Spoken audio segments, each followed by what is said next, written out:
Nigeria's schools are again under threat. Armed groups have kidnapped students in an attack in the north. So why are such assaults increasingly taking place? And why is the government unable to protect children? This is Inside Story.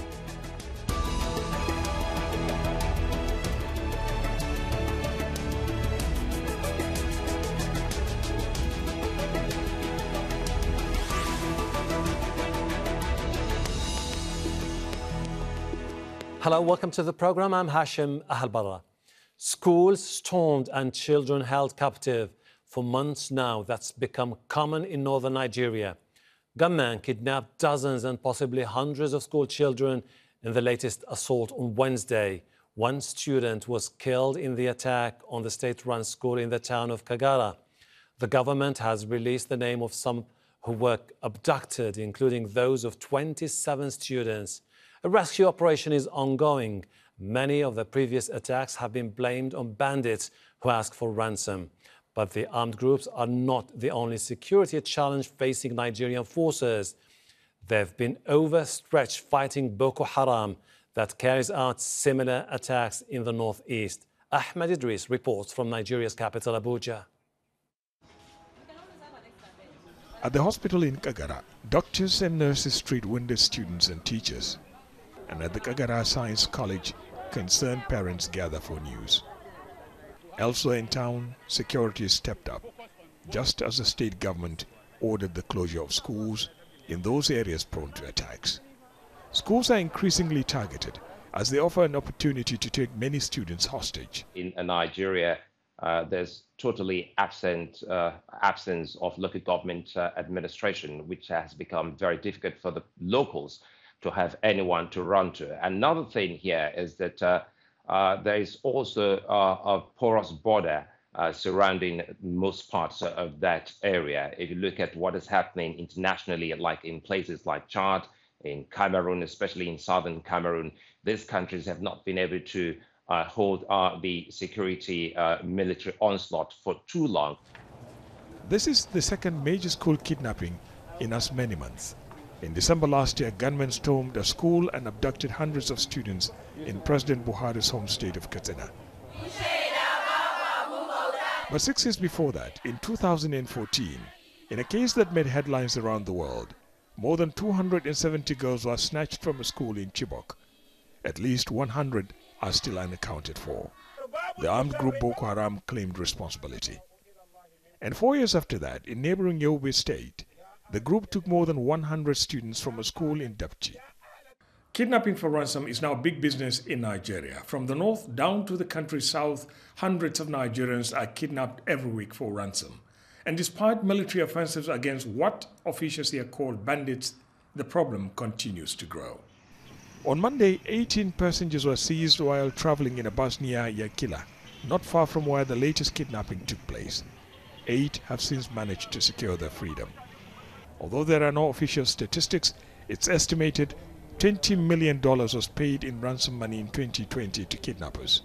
And this in a country, Africa's largest economy, where poverty is on the increase. Ahmed Idris, Al Jazeera, Abuja.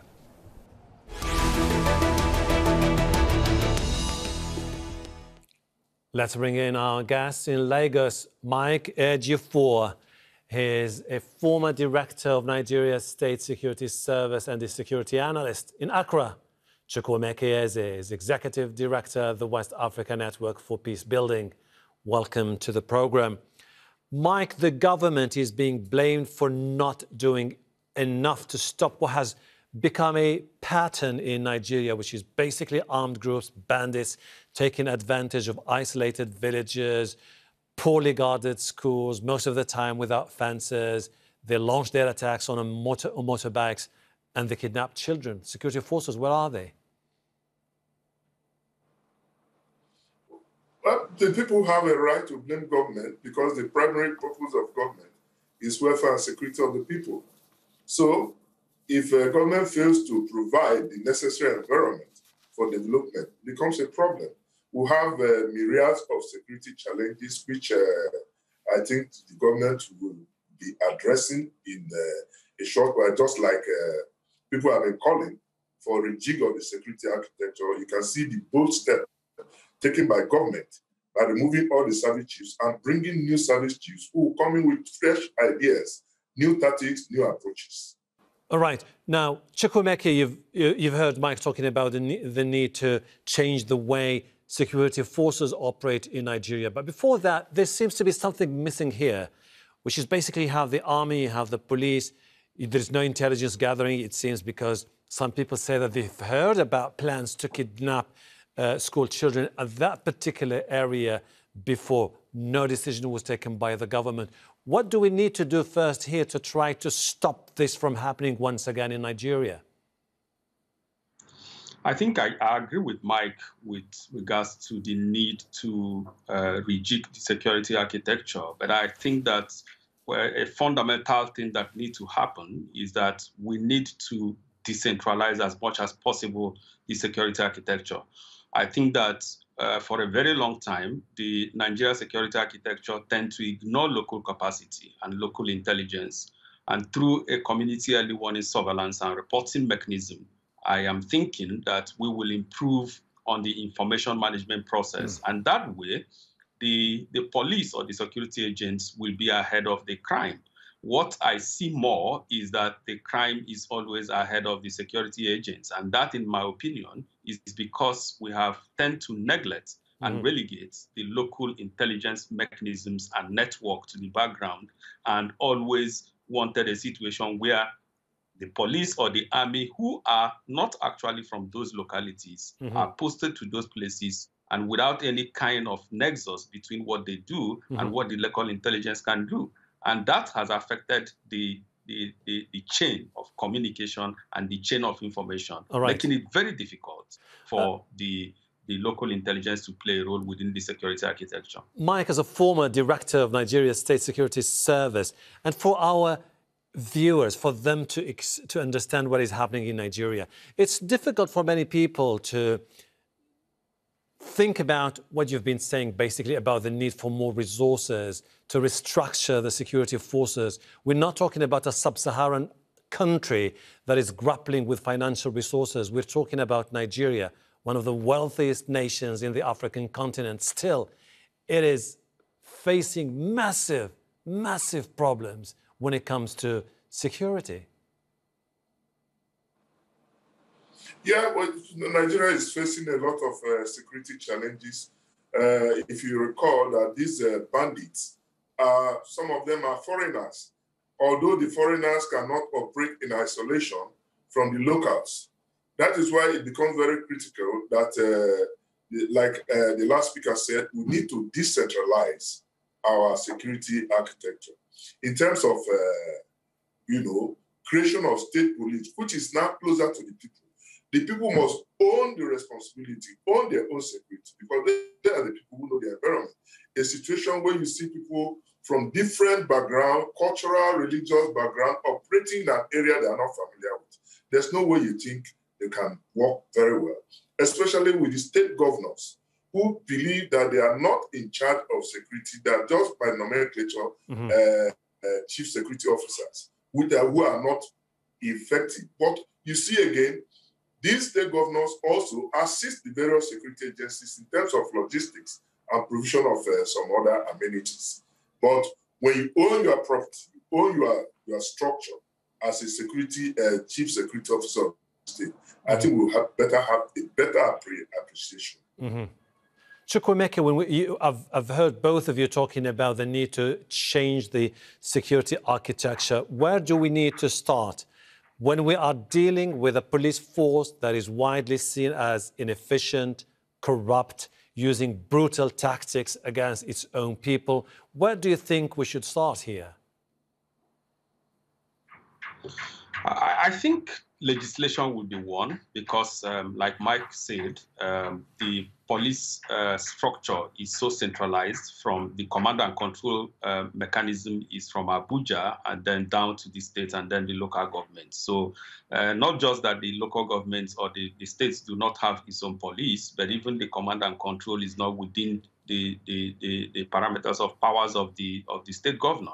So I think the first thing would be legislation. The second thing, of course, is to ensure that we modernize the police. I think that beyond number, we need to have a new form of police equipment and machinery, which will allow the police to do the job they are doing. I've always argued that the 21st century crime cannot be addressed with analog policing. We need digital crime for digital policing for digital crime, like we have in other places around the globe. That's the only way the police can do its function effectively.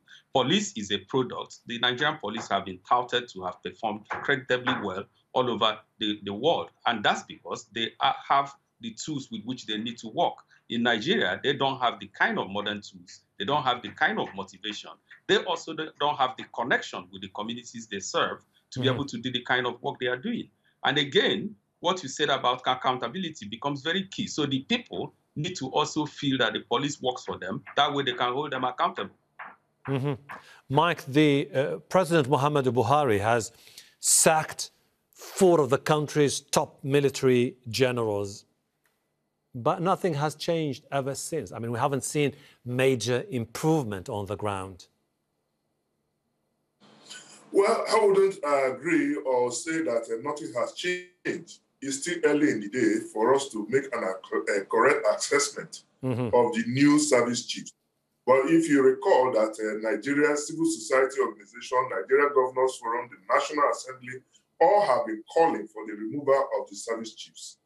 Now the president has done that, and we need to exercise some patience, give people to roll out their plans, their strategies, and their tactics on which they will use to tackle this menace that's prevailing all over the country in terms of insurgency, banditry, kidnapping, and all that. So I believe that they should come with fresh ideas, unlike what we have for people who have actually overstayed in their office. Let's give them a chance to see how much they can effect a change.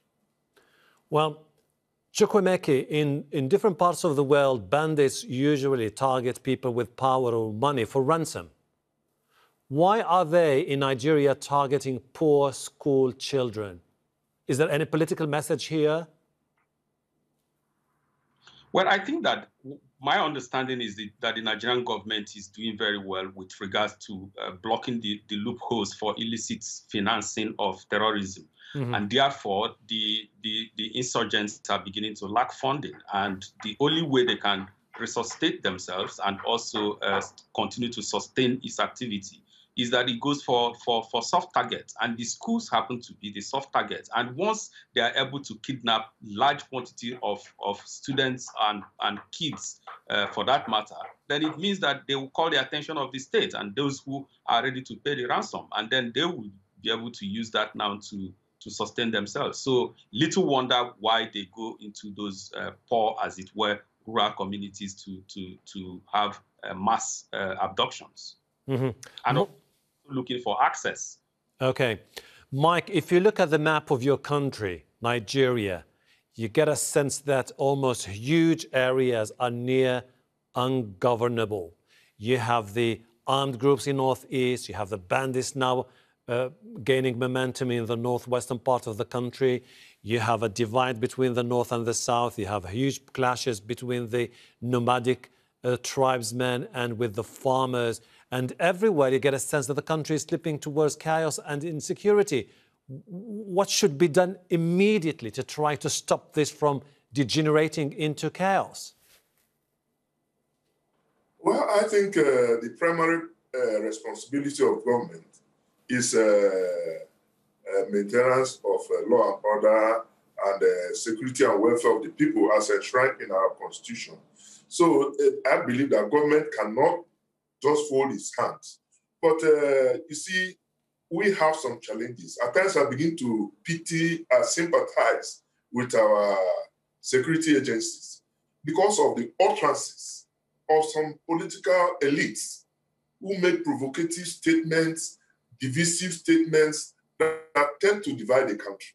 And in addition to that, I just heard somebody was saying, a top government functionary, that people should protect themselves. How do you expect people to protect themselves when they have the people have surrendered all their rights to government for protection, and the top government functionary is telling people to protect them. That's calling for anarchy, and it's not good for us.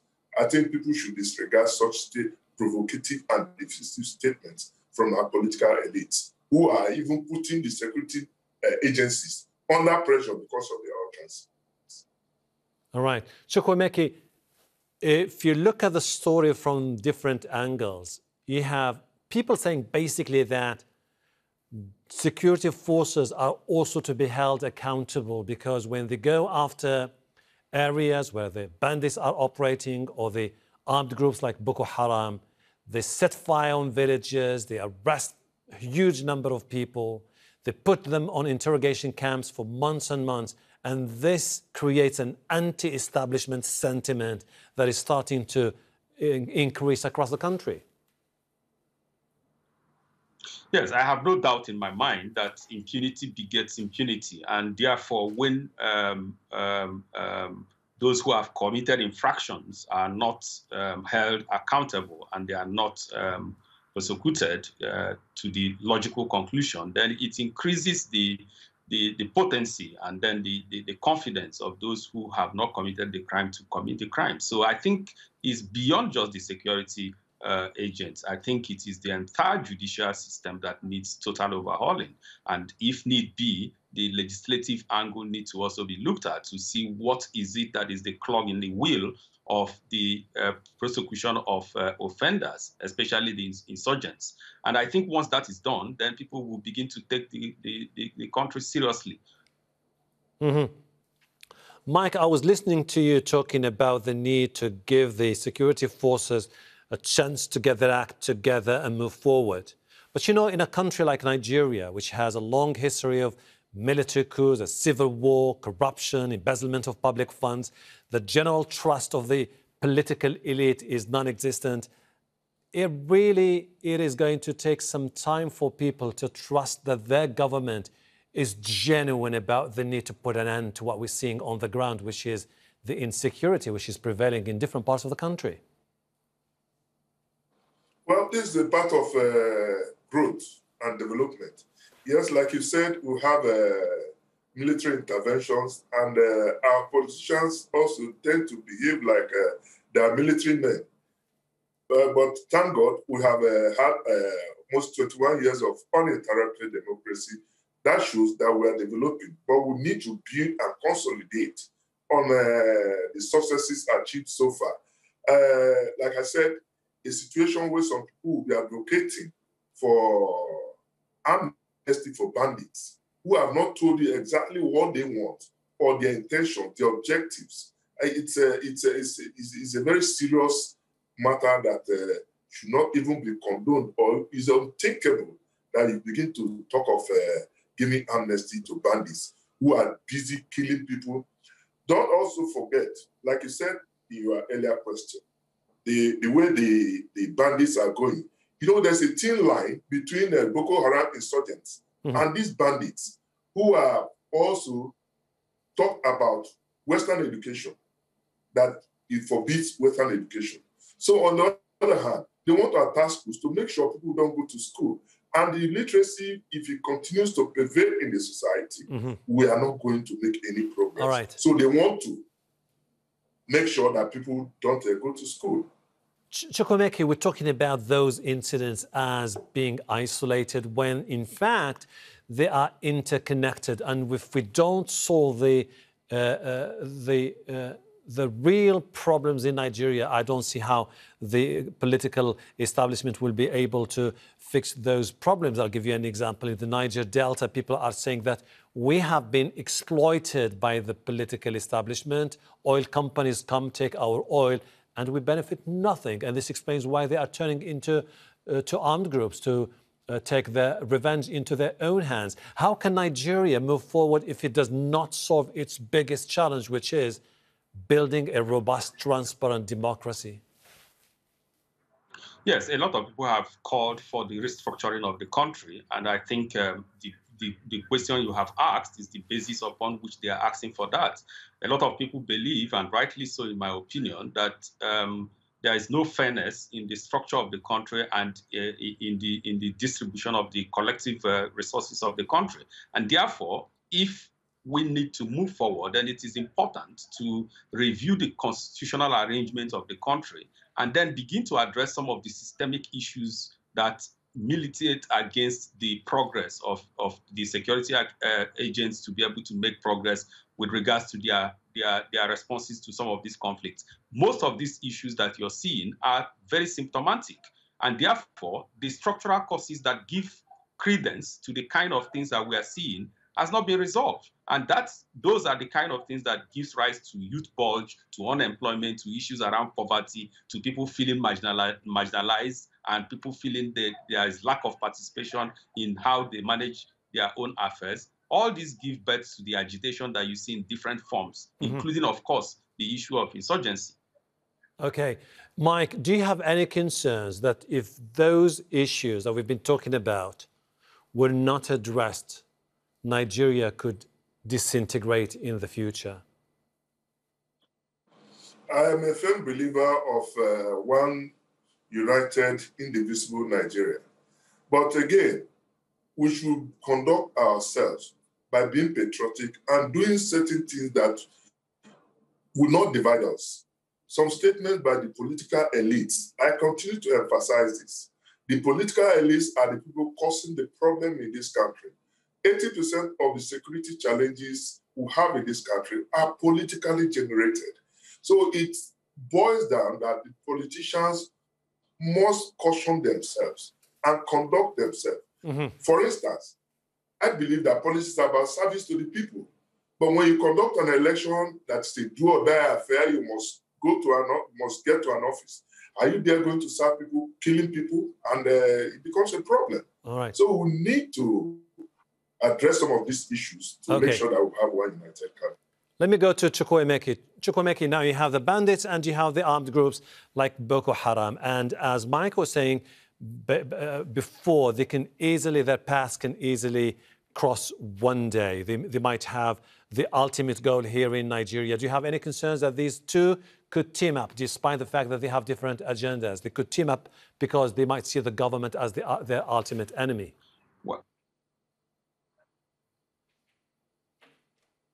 Well, not necessarily team up, because there's also the issue of ideology that is backing the other, while the other may be environmentally induced.